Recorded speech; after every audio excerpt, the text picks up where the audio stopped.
There's a sin gripping the men of Christ with ancient strength.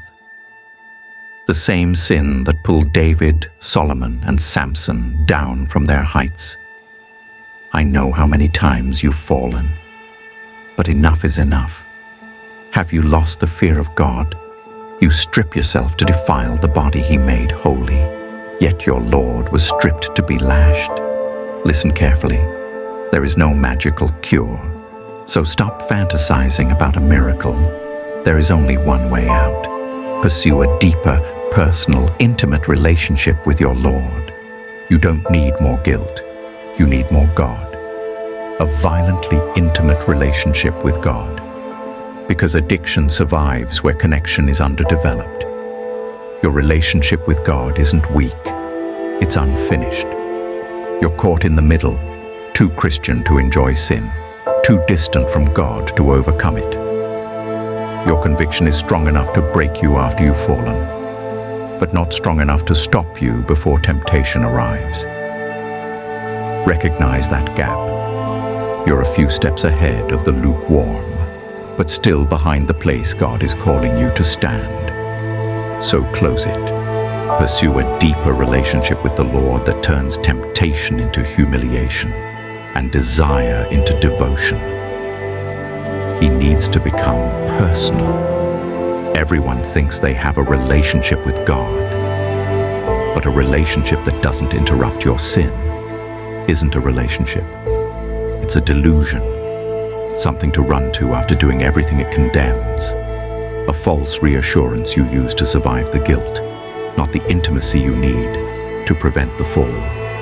This needs to stop. Do you understand what's that called? It's called abusing His mercy. When you don't feel embarrassed undressing in His presence, that shows there is a distance between you and God. And a God you're distant with is easy to disappoint. But a God that you feel personal feels harder to betray. Just like betraying your own father or mother feels unthinkable. Lust only survives because the gap between you and God is wide enough for it to breathe.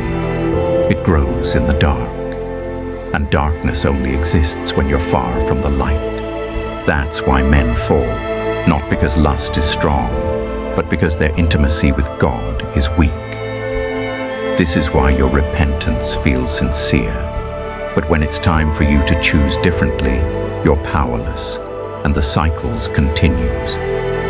You feel strong conviction today, just for it to fade the next day. Keep in mind, one always silences the other. So choose God. You don't lack desire for Him. You lack proximity to your Lord. Get close enough to your Lord that loyalty starts to overpower instinct. Close enough that holiness stops being a struggle and becomes a reflex. Shatter every conceptualized idea you have of Him that's stagnant and run to your Lord. For the one who runs to the Lord will flee from sin. This sin won't die because you start fighting harder. It will die when God becomes too personal and too real to offend. That is the fear of the Lord, born from love and honor. Get this in your spirit.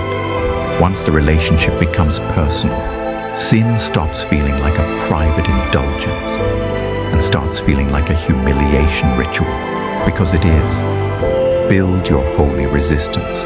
Pursue Him. Obedience follows when a heart becomes unwilling to disappoint the Father. I know your heart hungers for the Lord. You crave His favor. So this sin has to die tonight, because it cannot follow you into heaven.